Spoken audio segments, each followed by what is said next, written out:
la réalité, mais en réalité, le véritable travail, question d'investissement humain. Xaj na nag am na ñoo xamante itam bu fekkee li ñu nekk gisuñu ci njëriñ ça les dañuy découragé wu. waaw loolu ñoo xam ba ñu yëngatu te gisuñu lu ñu mën a jëriñoo immédiatement ils se découragent. Donc foofu la ñuy jaar parce que bi ñuy tabax lycée bi déjà la ñu anticipé man maa jël contact avec Mbaye Faye mooy l'actuel gardien ne ko nag dara kaa ñu accompagner chantier ñii di tabax muy am ñuy jóg di ut ay journée maanaam di nekk ay journalier bu ñu ngoonee ñu fay la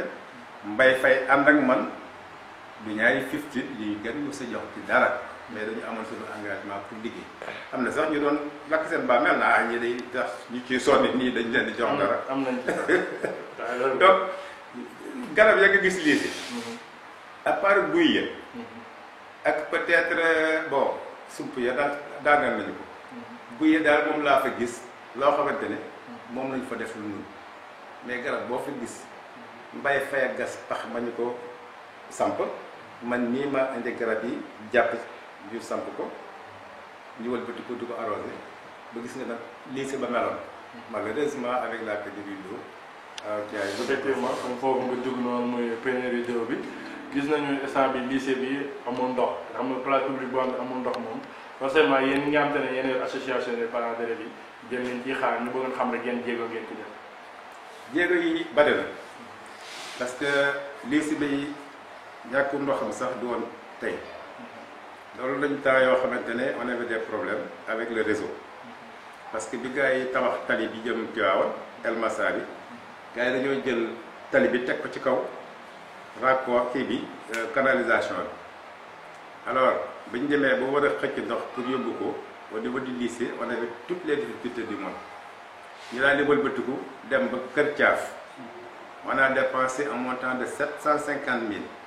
xëcc Kër Thiaf canalisation pour indi ko lycée malheureusement ñi ñu romb ñëpp ndekete kenn ku nekk ndox mi da doon xaar mu romb guddi yi la ñuy xam guddi la ñuy jëw ba ay digg bëccëg kenn du bougé ñu ñëw dagg suñu canalisation boobu suñu tuyau bi dugal ci seen i biiri kër dem nañu ba ndox di am sax bu ñu xëccee bu ñu ubbee robinet lycée dañu am ndox fekk nit ñi ñoo dagg ndox mi ñoo ko dagg def ci ay branchement clandestin dugal seen biir kër donc jaar nañu foofu bon bu ñu demee ba donc amélioration am on avait des difficultés surtout au niveau du parc bi ñu fa defoon parce que dañu am benn projet bu ñu tëggoon waxtaane ko au niveau du conseil de gestion ba ñëpp àndoon ci mooy le phare de l'émergence rurale en milieu scolaire parce que dañu noon aussi émergence moom du nga toog Touba tuuti rek gars yi dina teg ay fa jëm Touba Mbacké baa ñu lay teg ay fa jóge Touba jëm Dakar mais émergence daa war a mu nekk une réalité aussi ci gox bi ñu ne kon léegi phare comme ni ñu koy bindee en français on va faire de la pisciculture au niveau du lycée on va faire de l'horticulture mooy la H on va faire aussi de l'aviculture mooy la A def du reboisement mooy le E et de l'embouche muy juróomi volet yoo xamante ne moom la ñu articuler pour mënoon ko mettre en application au niveau du lycée première année bi ça a marché véritablement foog naa ci yéen am na ñu daan ñëw lycée ci boobu peut-être mais na mu meloon xam dañu fa defoon ñun ñoo première génération bi fa amee pàcc. très bien c'est bon kon li ma lay wax kon foofu la gën a neexee gis nga na mu rafete ko donc ñu def fa tool commencé tester bu ñu fa doon def soble ak pomme de terre dugal yeneen variété ci biir c'était très beau à voir c'était très joli mais malheureusement gis nga na mu mel def juróomi bassin ñaari bassin yi nekk ci biir Maawaye sax entrepreneur bi doon tabax lycée bi moom mooy ñëw ne man daal dama kontaan ci ni ngeen def lycée bi donc su ma sañoon ngeen wax lu ngeen bëgg pour ma jàppale leen ci ñu ne ko daal bu ñu amoon ñaari bassin mu gën a jege mango yi dana gën a baax mu ne léegi lu ngeen kon dinaa leen boole ak gardien ngeen wax ma valeur bi ba jox ko lu mu dégg leen ñu ne ko déedéet yow kay jëlal contact ak gardien bi rek lu ñu soxla ci ciment lu ñu soxla ci fer ak leneen bu boobaa nga jox bu ñu ñëwee daal noonu la ñu jëndal lu ñu bëgg parce que boobu aussi ay wax la ñu doon daw xam nga 100 000 francs montant bi yëpp 100 000 bu ñu accepté woon nag mu jikkanti 100 000 yooyu teg ko ci suñu loxo bu ëllëgee xam nga lu ñuy wax jox nañ leen 1 million. donc nous ne sommes pas de ces gens yoo xamante ni itam dañuy wax lu ñu xamul moo tax itam lépp lu ñu dugg itam dañu koy bëgg a leeral ba bu ëllëgee du am porof ndol du yàqkat mën a jaar yàqkat nag bon foo jaar bu bëggee yàq lu ko neex wax am na ñuy sos d'ailleurs dinañ ci dikk sànq léegi parce que am na ay sos yu fi am yoo xamante ne ça ne repose sur rien du tout donc foofu la ñuy jaar mais malheureusement avec la pénurie récurrente parce que boobu kat ak waxtaan ñëwagul avec la pénurie récurrente qui était observée au temps garab yi commencé dee gis nga ba ñu defee pomme de terre ba ba mu demee ba toll ci période de gestation ci la waa forage yu Caritas bi commencé def seen exploitation bon pour tout ndox commencé am loolu daal demee lépp dee alors on était un peu découragé ñu def ay démarches nag pour mën a seet ay bailleurs yoo xamante ne dinañu mën a jàppale on a fait nag un plaidoyer à tous les niveaux même le président national de l'UNAPES parce que boobu ñun UNAPES dañu nekkoon union nationale toujours des parents d'élèves xam ne UNAPES ak FENAPES la ñu njëkkee woon après on s'est rabattu au niveau de l'UNAPES mais au temps de la FENAPES président national bi mu ñëwee Thiès on lui avait posé le problème bi mu xoolee schéma bi aussi vraiment il avait bien apprécié mais vous avez vraiment un projet inédit parce que projet bi li taxoon mu jóg mooy surtout xale yi nga xam ne dañoo dëkk fu sori bu mu di jotee ñuy yendu ci kaw bâtiment yi du ñu lekk lu daw yaram la donc yooyu yëpp mu taxoon ñu ne léegi bu ñu mettre en place ce projet ça nous permettra à terme de remettre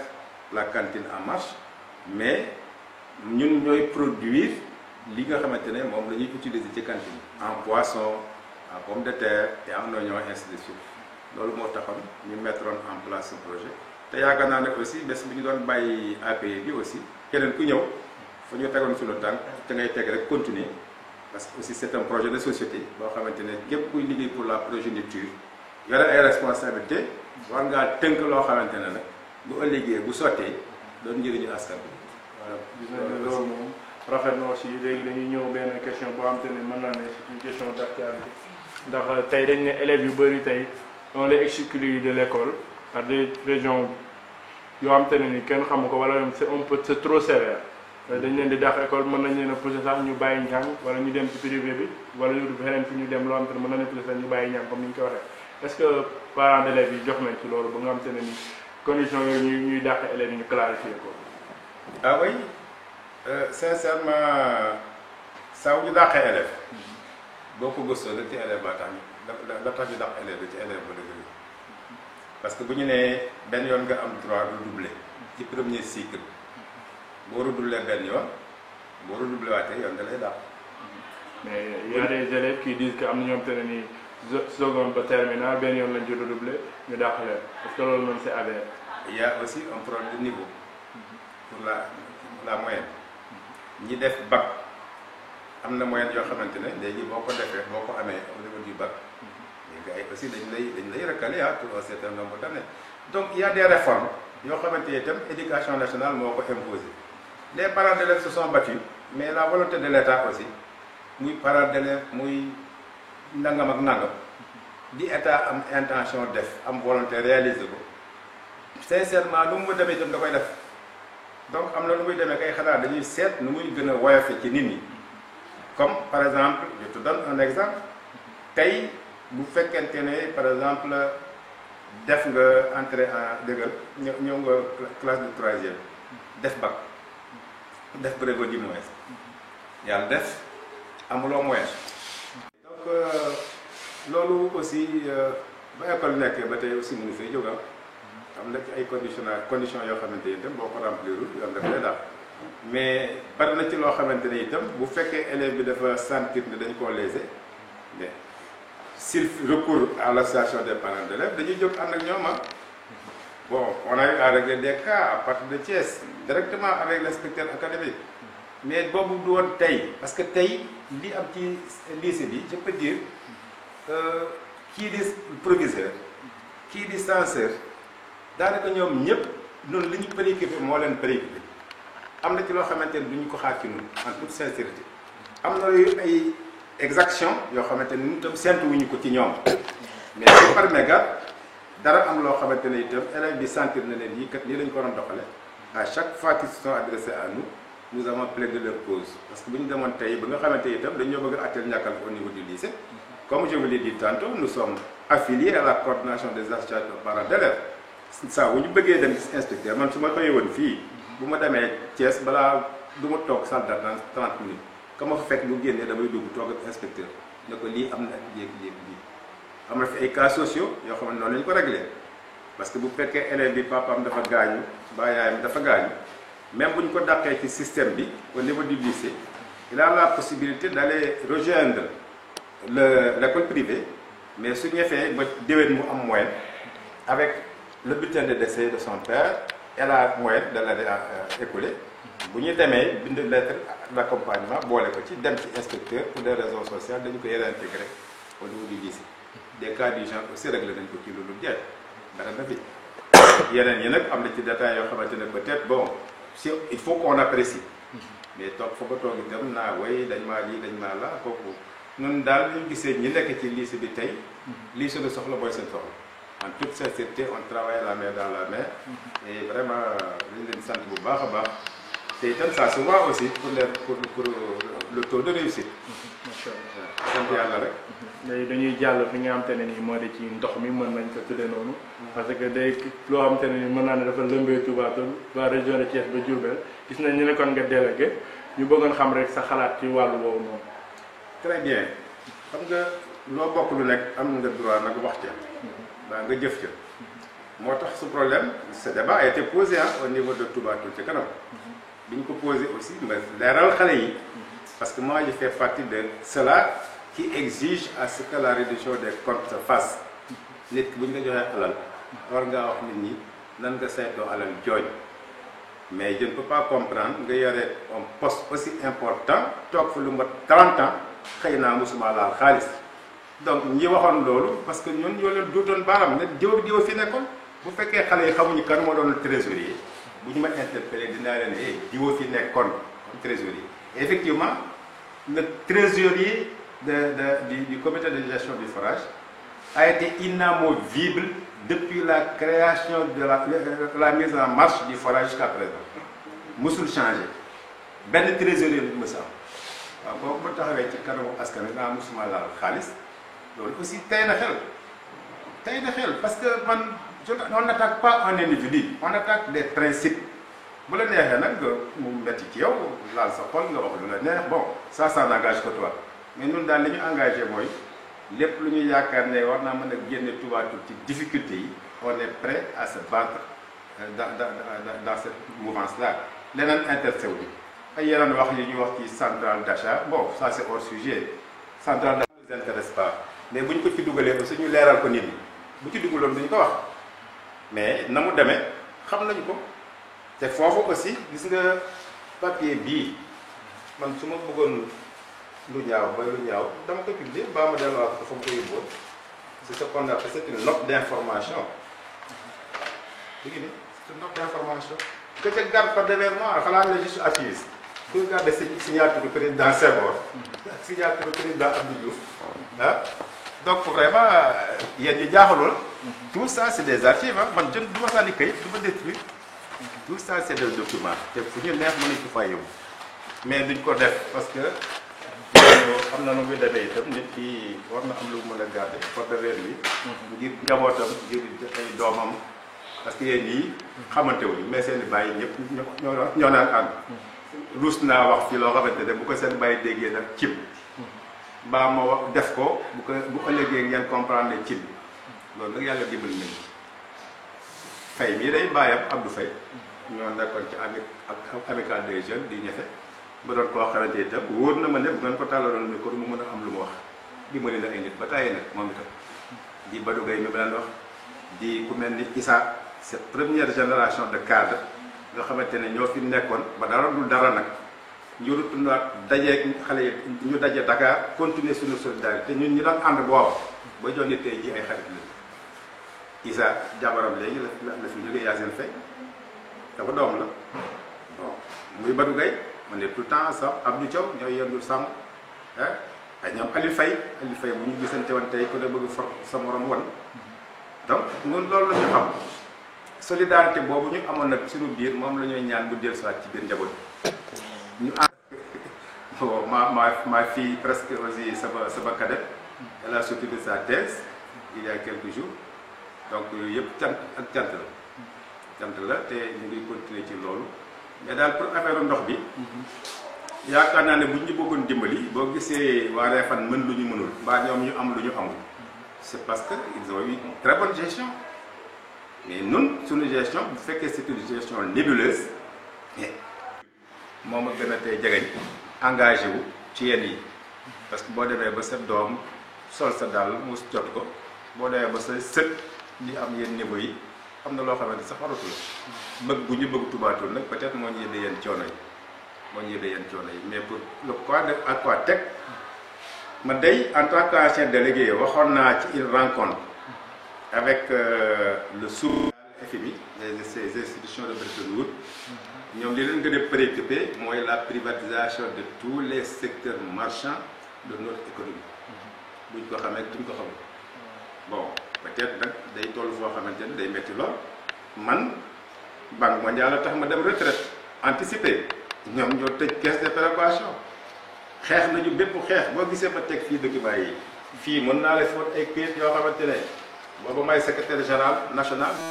tonton Diaga gis nañ ne kàddu yi rafet na gis nañ ne lépp leer na comme nii lay demee rek parce que groupe Média Touba moom comme ni ñu ko lu lëndëm lay bañ ci li nga xam ne moo di gox bi ak nu mu mën di demee nañ jëf jéego yi nga xamante ne ni moom lañ ci war a def ñu bëggoon xam rek sa kàddu bi. sama kàddu bu mujj daal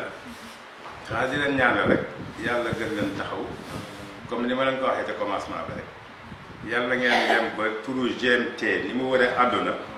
seen groupe bi waree ko noonu. Donc, dina metti nag mais il faut oser vous avez déjà osé il faut continuer le combat gars yi nag nañ ci jàpp gis naa ne Ahmed def na lu rëy bii yëkkanti un chèque de 200 000 francs Mamor aussi def lu rëy yëkkanti un chèque de 100 000 francs je lance un appel en direction de la diaspora xëy yi nekk États-Unis j'interpelle Maham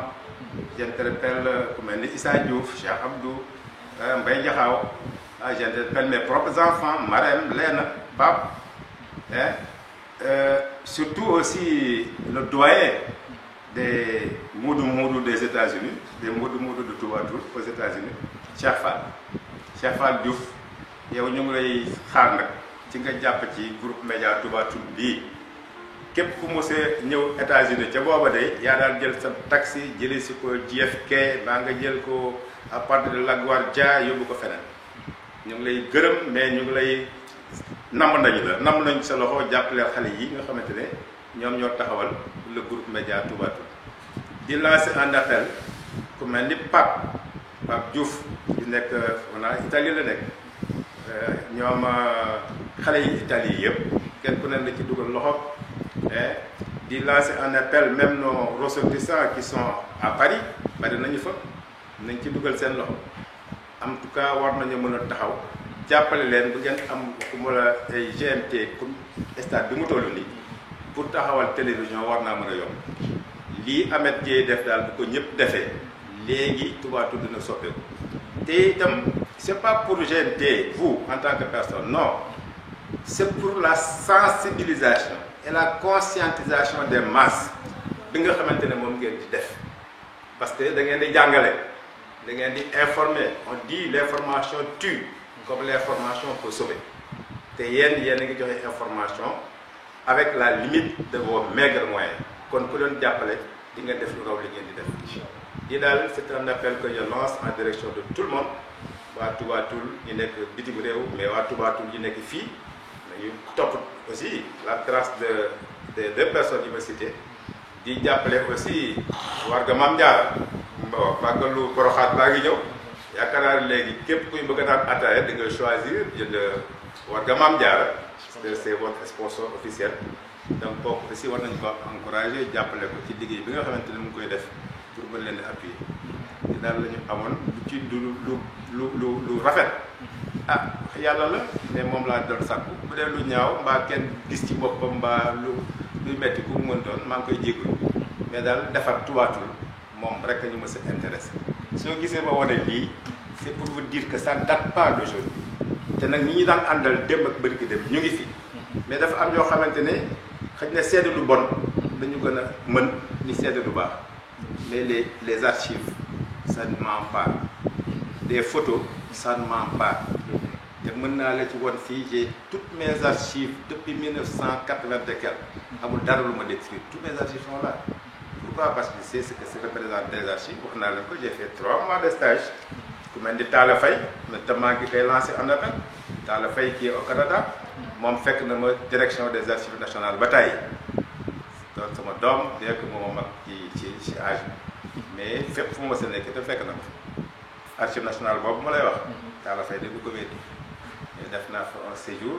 qui m'a permis vraiment d'avoir un certain niveau mais aussi j'ai été reconverti en qualité de contrôleur de gestion ñu bari xamul man bi caisse de précaution di tas dañu may jox sama lettre kii maanaam j'étais contrôleur de gestion moo tax nag yéen yi itam di ma demee nañu takk xol yi bokk ndey bokk baay ndax ñun ñëpp benn lañu yéen ñii jomb naa def ak yéen loo xamante ne sincèrement bu ko seen bàyyi gisee baa mu dégg ko dina ma teg feneen fu mu xamee woon yaa ngi te yaakaar naa ne aussi kenn ku ne noonu la mel ci njabootam peut-être am na ñoo xamante nag ay je m'en foutis lañu mais ñun daal on tient à jéem a sauvegarder relation du voisinage yi ñu am ak ñëpp ñu dëkkal dëkk ñoom ci jàmm lu waaye am bu dee naqar ñu bokk koog moom bu dee lu neex ñu bokk koog moom gis nga sànq je vous ai renvoyé à 2 fois parce que y avait un baptême sama doom doon ngénte yaa ngi dem rek bërki dem nañu lancé aussi un SOS dimbali suñu mbokk suñu xarit di suñu Bilal muy Gandiek yàlla ko yàlla delloo ci sabo xale yi itam ñu liggéey ci liggéey bu rafet waa Touba ci kanam parce que ñoom ñoo jël le drapeau entre vraiment def ay participation yu am solo pour mën ko dimbali ngir mu mën a faju ci feebar nga xam ne yàlla teg na ko te loolu rek la fi mën ak télé rek moo am day neex tey suba mu naqari nga mën tey bu subaa nga tey la ci mujj ay nettali sa kële ma première épouse muy Xadi fotom ba la ngay gis wax ga Maam Jaara